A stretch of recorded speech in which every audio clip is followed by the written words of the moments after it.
Alright,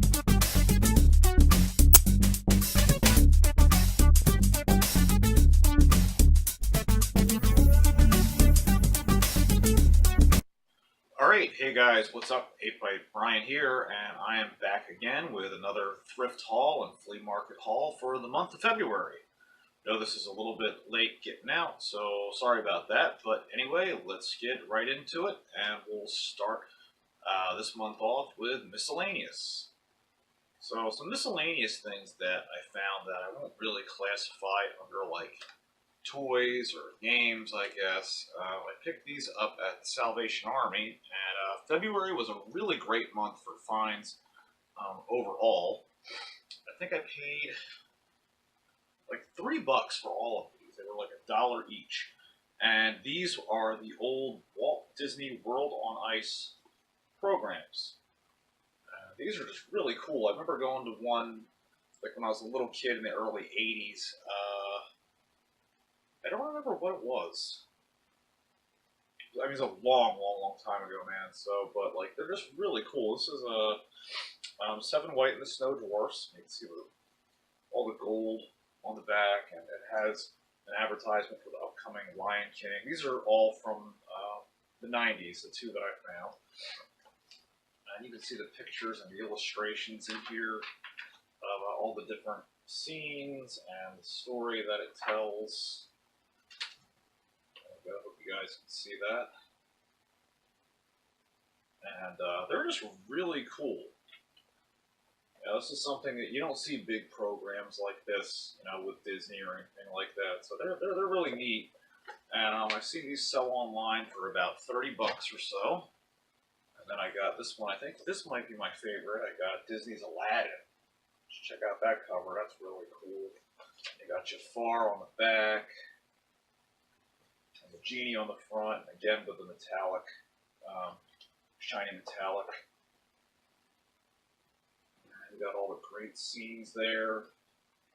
So these are really cool. So I just get a feeling that, like, you're going to see in the next decade or so, like, these World on Ice things, like, it's going to be something that is going to go away. I don't think it's going to last through another generation. In line with that, I also found an early 90s Ringling Brothers and Barnum Bailey's Circus program, which is really cool. This is from, I think, 1991, I believe. And again, this thing is huge. It's almost like 3 feet tall. It has all these pictures of all the different circus performers. And what really made me sad, because I hadn't been, obviously I haven't been to a circus since I was a little kid, but I didn't realize that in 2017, just last year, that Barnum Brothers, that Ringling Brothers, that they did their last show in 2017. So that really kind of broke my heart. Like, hearing that, a little piece of me died hearing that news. That was really sad. And so yeah, it's just one of those things that's kind of like always been around, and you never really think, the circus, will always be around, even if I guess not as many people go to it. But hey, just a sign of the times. But it's still really neat, I don't know if you guys have, maybe some of my younger audience have never been to a circus, but it's an event. Look it up on YouTube and see, what it all was about. It's all about live performances and stuff like that. You don't see a lot like that today. Like, the best that you can probably see is like at Six Flags or Walt Disney World. Like with like the live stunt shows and stuff like that, and you can still see like lion tamers and stuff like that, but it's not quite the same. Anyway, moving right along. This month, again, oddly enough, I also found a lot of great books. I found a whole bunch of Doctor Who books. There's a quiz book, and a whole lot of like the series of all the different original stories, and these are all from the 70s, mid to early 80s. And these are really cool. So I think I paid like $1 each for these, like really cheap. Wasn't more than like $5 for the whole lot of books. And I'm not a huge Doctor Who fan, but I'm a big enough fan of where I was like, hey, these are cheap enough for me to pick these up. And still had a couple more. And then this I found was really interesting. This is a kind of a choose your own adventure, find your fate Doctor Who. So that's really neat because, I love choose your own adventure books, so that's cool. And then I found a Conan the Destroyer book. This has some great pictures in the back, which I don't know if you'll be able to see. I'll try to get them close to the camera. And they changed the name of this, obviously, for the motion picture, but this is the book based off the motion picture before they made Conan the Barbarian. And hopefully you guys can see some of the cool pictures there of Conan in some of the black and white scenes.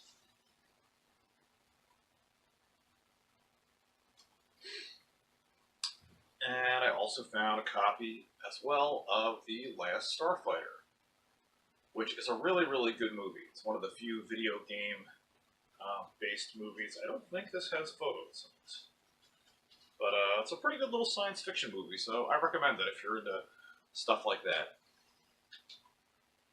Alrighty, and I guess I can qualify these couple things too as not really toys. I found a bank that I remembered for some reason. It looked familiar as to one that I had as a kid, but then when looking on eBay, it's actually an Ohio Art baseball bank is the one that I used to have, so I'm trying to find one of those pretty cheap.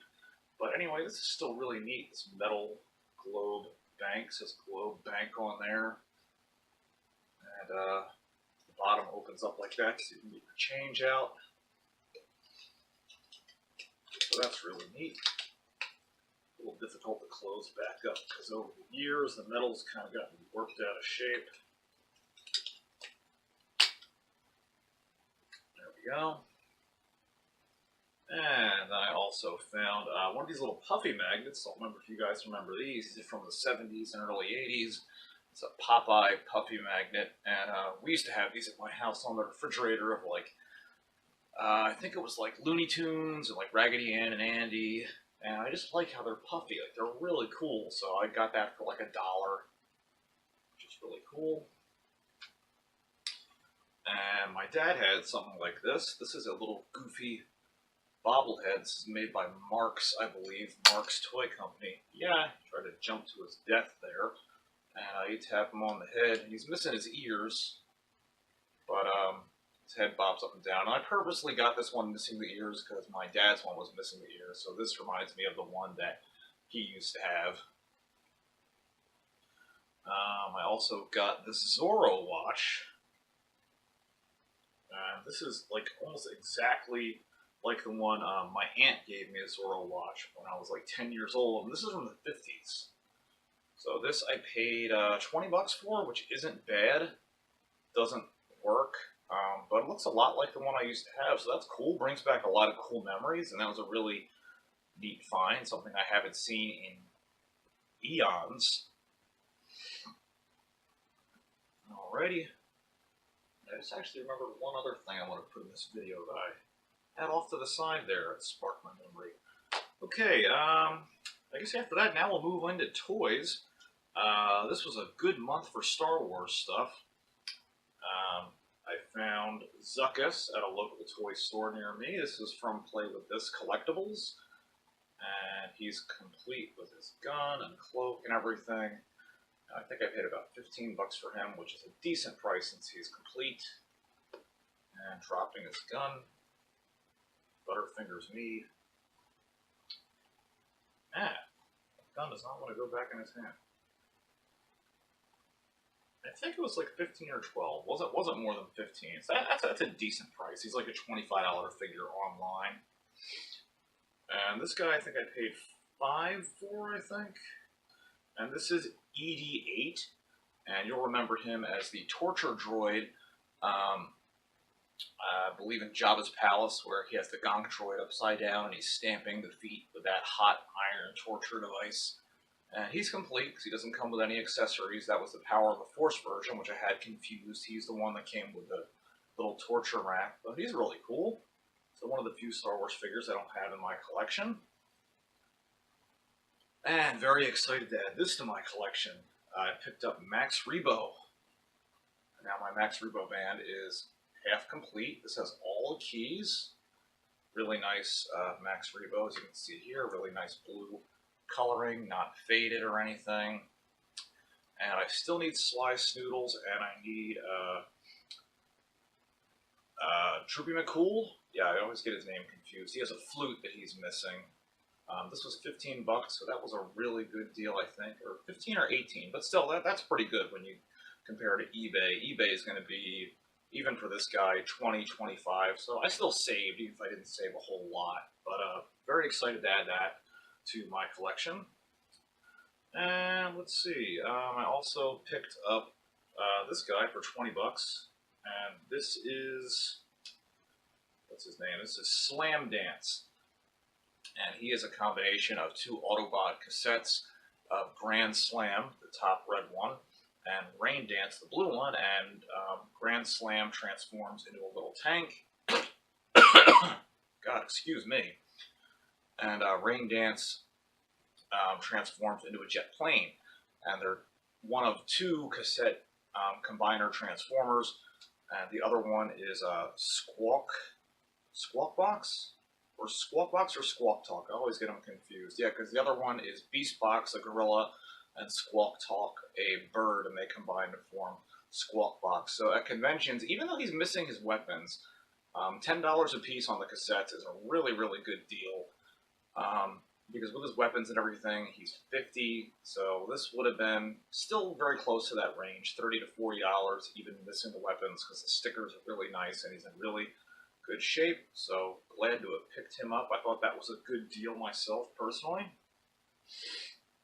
And these two little things I picked up are really cool. I think I paid no more than $5, maybe $1 or $2 for this.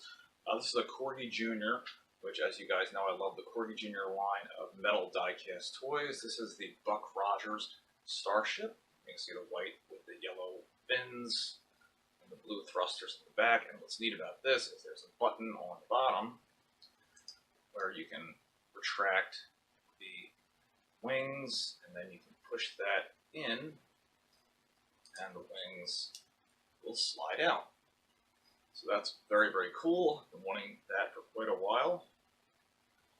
And then this is another Corgi Junior spaceship, and this is called, what is this called? I forget. This is, can't read it.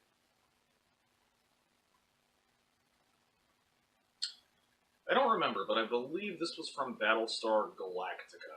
Perhaps one of you guys can correct me down in the comments. But like, that's just, I mean, that's gorgeous. That awesome sci-fi look with thrusters in the back, and the green bubble dome. Yeah, that's just totally Buck Rogers Battlestar Galactica. And the wonderful blue chrome looks great. So this was $2, I believe. So great deal on that. And let's see. I also picked up a couple of Titan Sports, the big rubber wrestlers. I got George the Animal Steel here. You guys remember him? He was all hairy and would always slap himself on the head and the face, get real crazy in the ring. So very cool to find him. And then an early and definitely dirty, he needs a bath, Macho Man Randy Savage. Oh yeah, I gotta hit the showers. And these were like $3 for the pair. I think they were really cheap. No more than $5 for both of them. I also picked up for, I believe, $1. This is a little old Trix cereal premium. This is a Trix Rabbit eraser. It would have come in a box of Trix cereal, so that was cool.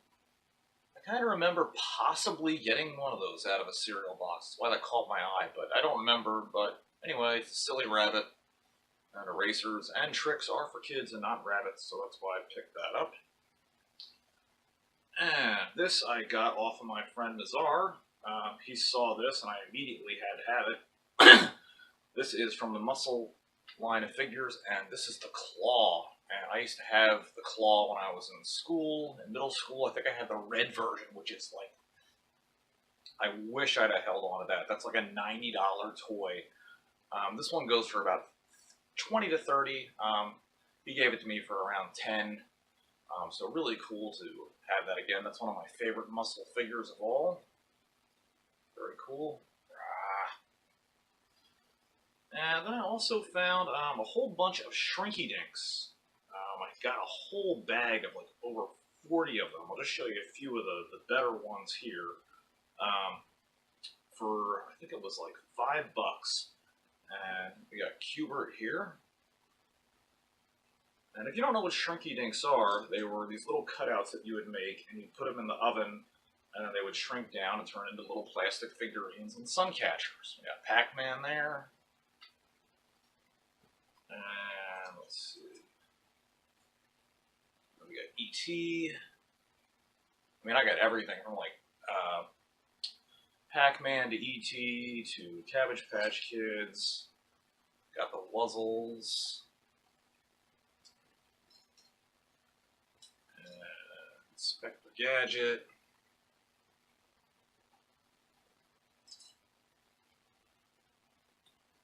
Garfield.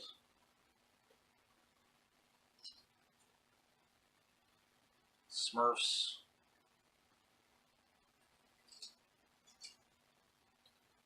Pound Puppies. I mean, there were so many of these, so that was really fun to find and pick up.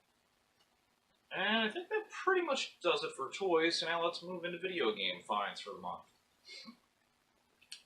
This I picked up at the House of Fun in New Jersey. This is a Zelda statue, which you could mail away, or Toys R Us, I believe, had them also. Very limited edition from Nintendo Power, and you'd write your high score down on the bottom. And this is Link fighting a dragon of some sort.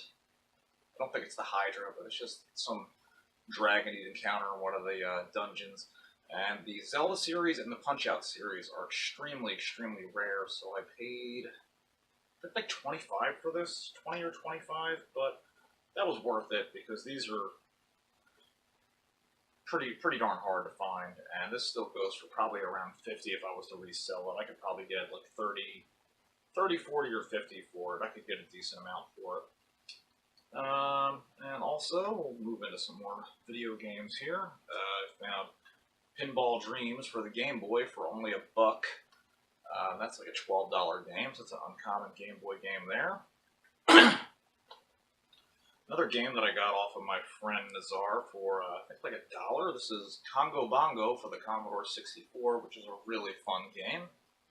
And kind of uncommon to find on the Commodore. And picked up the Rocketeer for the NES. This was, I think, $8, $7 or $8. That's another moderately uncommon game. Picked up Mario Brothers for my Atari 7800, and that was only like $7.50, I think. So that's really cheap. That goes for about 15, so that's like half off. And it's a really good version too. I recommend it. And Miner 29er. This is for the Atari 5200. I really want to find it for my Atari 2600, but it's really hard to find. It's one of the Tiger Vision games. And plus, I just really like the red cart. So I think I paid 14 or 15 for this, which wasn't the greatest price in the world, but it was uncommon enough for me to want to put in my Atari collection. And speaking of Atari, I'll move into the more Atari stuff that I found. This I actually found for free. This is a Atari like book or portfolio or binder. I'm not sure what you want to call it, but inside you could hold, I gotta make sure that they don't fall out. They tend to do that. You can hold up to 8 games in here. And, you know, I mean, there's really no reason to have such a large thing to hold your games in, but, you know, it's the 70s and the 80s, so everything was, you know, wood-grained and ridiculous. There go the games, because they don't hold well in there, which is a real pain in the ass. But, yeah, I think that this was originally like in a set of the Sears telegames or something came in these binders. There's a whole story behind them, but I'm not really sure what it is. Anyway, now that mess is behind me. Also picked up Frontline. for the 2600. Pretty uncommon game. Paid, what, $8 for that? So that's a really good deal. Happy with that. I think I paid $8 for that. I don't remember. And I know I definitely paid $8 for this. This is Racquetball for the 2600. Another uncommon Atari game. And these two I both paid around $15 for. These are very uncommon. These are Atari 2600 Supercharger games. And this is Escape from the Mind Master. They both have the manuals as well. And Killer Satellites. Love the names of these, they're so cool. And also the manual. And what the Supercharger was, it was an adapter that you put into your 2600 that was the size of like a really huge cartridge. And then you'd plug it into a tape player. And you'd put the tape in and play the game right off of the cassette. And the Supercharger gave the 2600 a lot more RAM. Like it upgraded it from 128 128 bytes is what it originally had, up to 6,000 kilobytes. So that's like a 100 times increase, and it really, really improved the graphics like tremendously. Like these games, you wouldn't even recognize they're Atari 2600 games. They look like NES games almost. It improves the graphics that well. And then I believe last but not least, I also got this at a game store near me. This is a Game & Watch. This is the Pinball Game & Watch. And I paid $40 for this, which I feel is a good deal. And it works really good. And all the bright colors, you can play pinball on there. I just love collecting these Game & Watch things, so you know, that was a little expensive, but not too bad when you consider they go for like $80 to $90, $60. So I felt that was reasonable, you know, that I got a good deal. Like even with stuff like that, even if it's expensive, as long as I'm not paying as much as what I see it going for on eBay or at a convention, if I'm getting a deal where I'm like saving 25, 50%, 30%, I feel that's a good deal even if something's really expensive. And alright guys, that will do it for my flea market and thrift store finds for February. So again, let me know what you guys are finding down below in the comments. Tweet your pictures to me at King of Retro on Twitter and the King of Retro page on Facebook. And as always, happy hunting out there. Until next time. Hey guys, if you liked the video that you just watched, go ahead and hit that subscribe button down below. And if you do the Facebook or Twitter thing, follow me at #KingOfRetro. See you next time.